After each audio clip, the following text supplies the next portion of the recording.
फरमाया हजरत नूह अलैहिस्सलाम ने अपनी कौम से कि तुम अल्लाह की हुजूर इस्तिग़फ़ार करो। फिर क्या होगा कि वो आसमान से मूसलाधार बारिश नाज़िल करेगा और तुम्हारी मदद करेगा मालों से, बेटों से, और तुम्हारे लिए बागात बना देगा और नहरें जारी कर देगा। तो ये सारी चीजें इस्तिग़फ़ार से नसीब होती हैं। माल भी मिलता है, बेटे भी मिलते हैं, बारिशें भी बर वक्त बरसती हैं और नहरें भी जारी होती हैं और अमवाल की कसरत भी नसीब होती है। तो कसरत के साथ इस्तिग़फ़ार पढ़िए, इसका लाज़मी नतीजा ये होगा कि अल्लाह ताला माल की कसरत फरमा देगा और माल वो देगा जो कसीर भी होगा, हलाल भी होगा, तय्यब भी होगा और पाकीज़ा भी होगा और फरावा भी होगा और मुबारक भी होगा। तो जो मुबारक रिज़्क़ होता है वो मोमिन की जिंदगी का मकसूद है। दूसरी बात, जो काम सुबह के वक्त किए जाते हैं उन कामों में अल्लाह ने बरकत रखी है।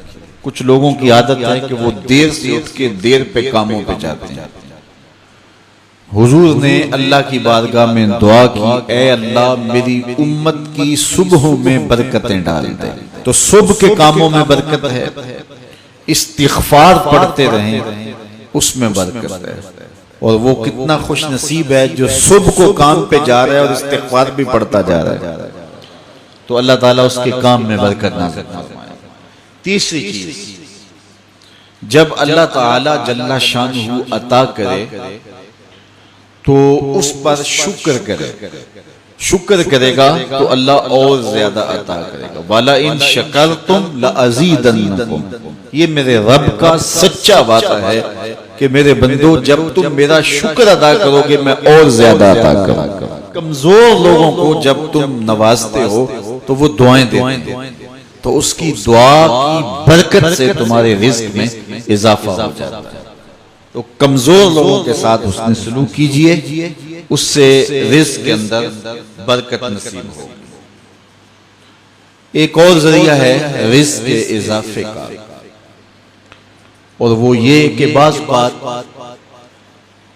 आदमी किसी और को भी उसमें शरीक कर लेता है। कमाई वो नहीं करता लेकिन उसको वो साथ अखराजात में शरीक करता है। उसकी एक उम्दा मिसाल हुजूर के जमाने में इस तरह पेश आई कि एक सहाबी ने हुजूर की खिदमत में आके शिकायत की कि हुजूर काम काज मैं करता हूँ और ये जो मेरा भाई है ये काम काज नहीं करता। घर से उठ के आपके पास आ जाता है और सुफ़ा के चबूतरे पे बैठा रहता है और आपसे बातें सुनता रहता है और हदीसें याद करता रहता है। तो इसको भी चाहिए ना कि मेरे साथ कुछ वक्त दे और मेरी कारोबार में मदद करवाए।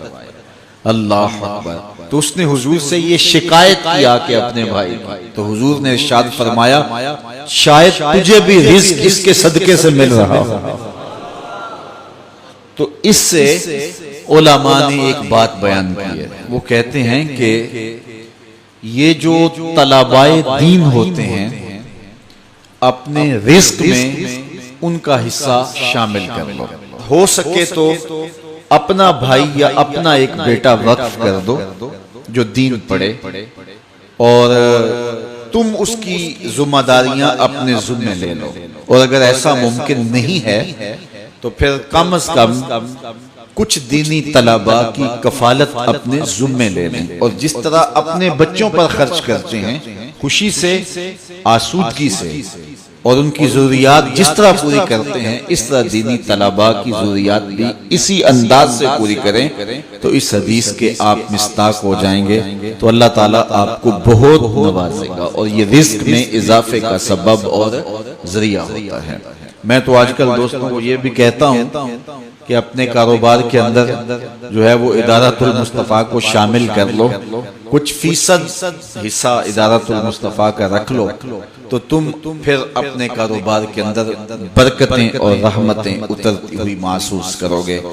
तो अल्लाह ताला जल्ला शानुहु अपनी रहमतों से हम सबको माला माल फरमाए।